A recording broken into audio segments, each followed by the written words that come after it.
Halo, selamat datang di Training Center Syauqi. Bersama Syauqi, hari ini kita akan membahas brushless self-excitation generator.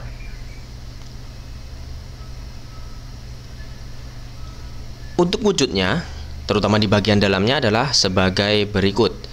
Kita akan menemui banyak sekali komponen yang ada di dalam generator ini. Seperti namanya, brushless self-excitation. Generator ini tidak memiliki brush atau sikat arang. Komponennya adalah sebagai berikut. Ada namanya coupling, adapter, cooling fan, main stator, main rotor, rotating rectifier yang ada pada exciter rotor.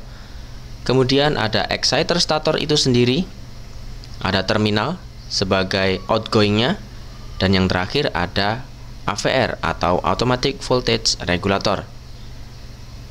Hampir semuanya nanti kita akan bahas di slide berikutnya. Untuk sekarang yang akan dijelaskan adalah namanya adapter. Di sini merupakan komponen tambahan yang menghubungkan bodi generator dengan bodi dari engine. Next, kita ke slide berikutnya.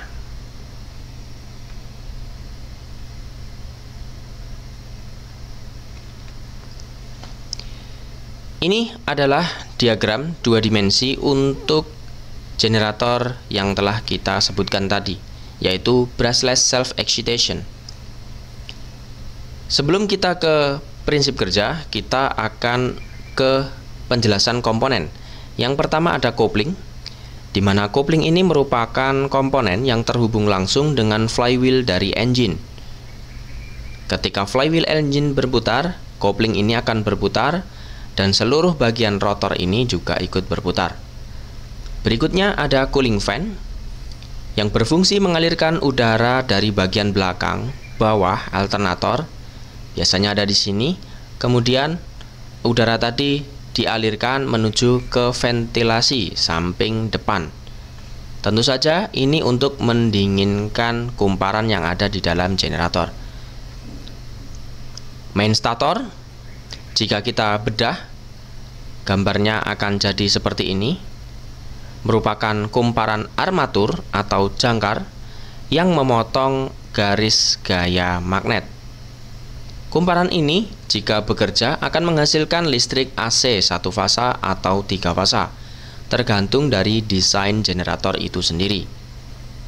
Di sini ada bagian kumparan berupa kabel yang dililitkan, dan ada inti besi, di mana inti besi adalah tempat untuk kumparan itu berada. Selain itu, dia untuk memperkuat kemagnetan. Inti besi terdiri dari lembaran besi yang terlaminasi. Jadi di sini ada banyak sekali lembaran besi membentuk satu core atau inti. Kemudian ini untuk desain tiga fasa, di mana terkadang terdiri dari 6 kumparan. 6 kumparan tersebut bisa disusun menjadi seri star atau paralel star dengan tegangannya yang berbeda. Seri star tegangannya adalah 220380 untuk frekuensi 50 Hz, dan untuk paralel star di situ adalah 110 190 untuk 50 Hz. Lanjut ke bagian berikutnya, yaitu main rotor, di mana main rotor ini merupakan kumparan medan atau elektromagnet yang berfungsi menghasilkan garis gaya magnet konstan. Maksudnya konstan itu adalah tidak berubah-ubah polaritas dari magnetnya. Komponen ini menerima suplai listrik direct current atau searah dari rotating rectifier.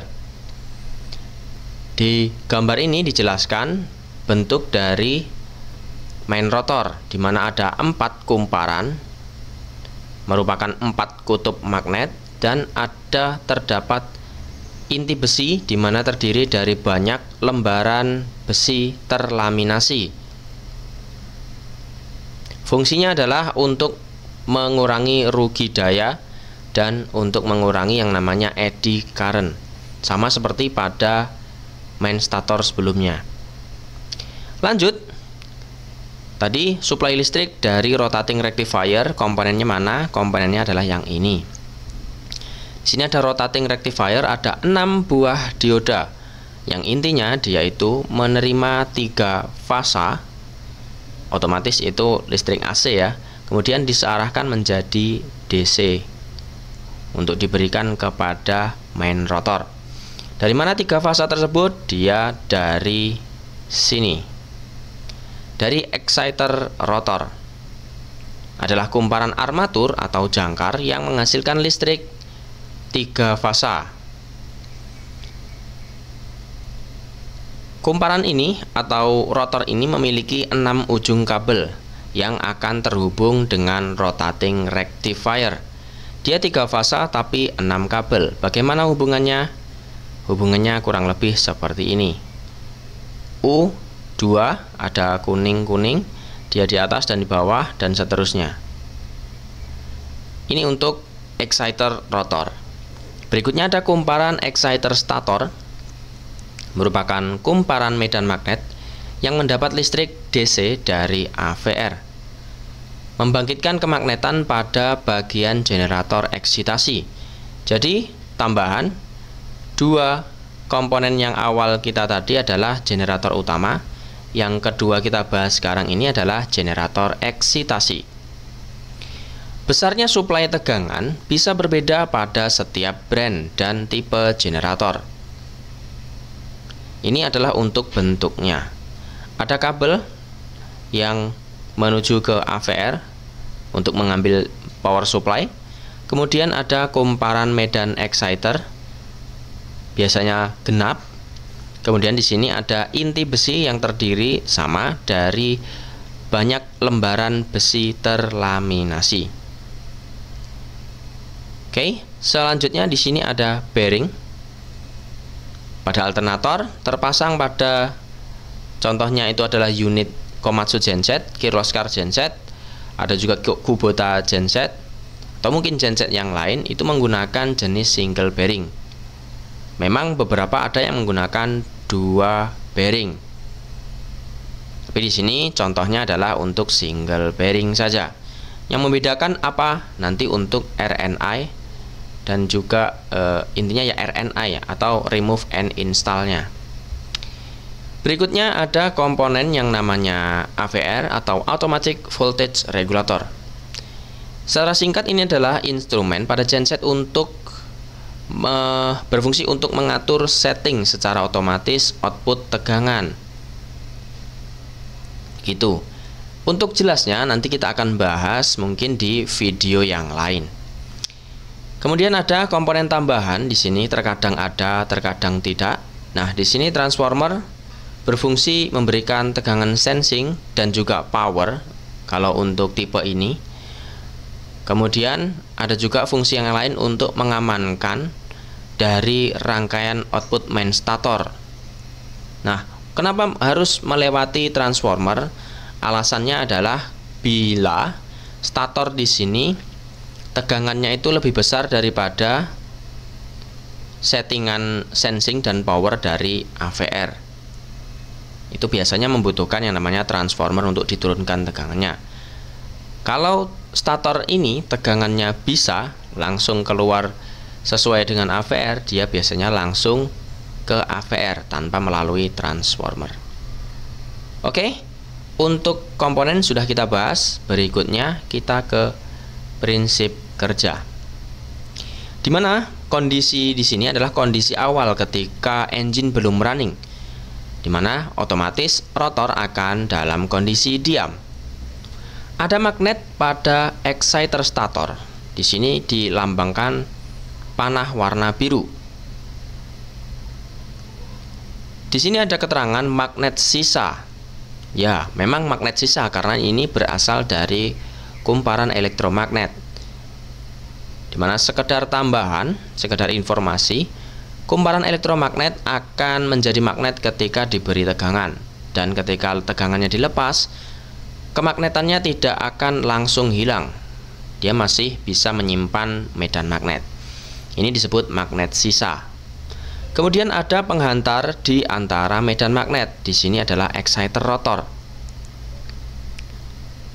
Yang kedua, ada ketika engine running, otomatis rotor ikut berputar.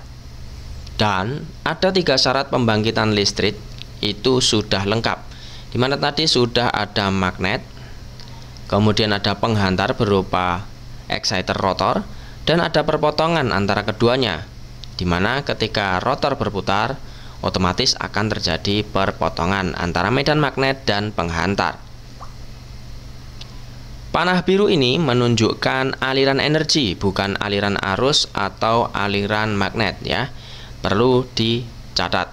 Panah-panah nanti yang bergerak adalah untuk melambangkan atau mewakili aliran energi. Nah, di sini ketika sudah terpenuhi 3 syarat pembangkitan listrik, maka listrik 3 fasa akan bangkit pada exciter rotor. Kemudian tegangan disearahkan oleh rotating rectifier. Setelah menjadi DC atau sudah searah, akan menyuplai main rotor. Ketika main rotor ini mendapat suplai DC, maka muncul medan magnet pada kumparan main rotor. Maka di sini telah lengkap syarat pembangkitan listrik, di mana magnet itu ada pada rotor, penghantar itu ada pada stator, dan perpotongan antara keduanya setelah berputar. Maka tegangan AC bangkit pada main stator. Umumnya di sini kalau tidak 1 fasa ya 3 fasa, tergantung dari desain. Listrik keluaran dari main stator dia menuju ke terminal outgoing dan juga menuju ke trafo atau langsung ke AVR. Listrik yang diterima oleh AVR di terminal ini adalah sebagai power supply dan juga sensing. Kalau sebelumnya kita sudah membahas di video yang lain, di situ AVR memiliki port atau terminal untuk power supply sendiri. Di tipe ini untuk power supply dan sensing ada pada terminal yang sama. AVR memiliki nilai minimum tegangan power supply. Jadi untuk dia bisa bekerja, dia ada nilai minimumnya. Contoh untuk Stamford itu minimum 6 volt AC, baru dia bisa bekerja. Next, ketika AVR telah menerima tegangan supply, maka AVR dapat memberikan tegangan output DC untuk exciter stator. Kemudian ketika exciter stator mendapat tegangan supply di sini dari AVR, maka kuat kemagnetan pada exciter stator meningkat. Berdasarkan rumus nilai GGL atau gaya gerak listrik, besarnya GGL tergantung dari jumlah lilitan armatur atau di sini N. Kemudian dimensi kumparan atau A, kuat kemagnetan atau B, kecepatan putar atau omega, dan posisi sudut rotor. Di sini menggunakan sin theta. Kalau kita lihat rumusnya, saat kuat kemagnetannya itu atau yang B ini naik, maka epsilon atau di sini adalah GGL di situ juga naik seperti yang ditunjukkan oleh panah kuning ini. Kemudian ketika tegangan di sini naik, maka otomatis arus pada main rotor juga naik yang menyebabkan kuat kemagnetan juga meningkat.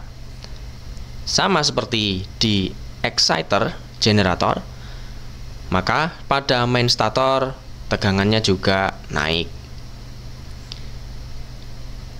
yang nanti akan diterima oleh AVR itu juga naik selaras dengan kenaikan pada main stator.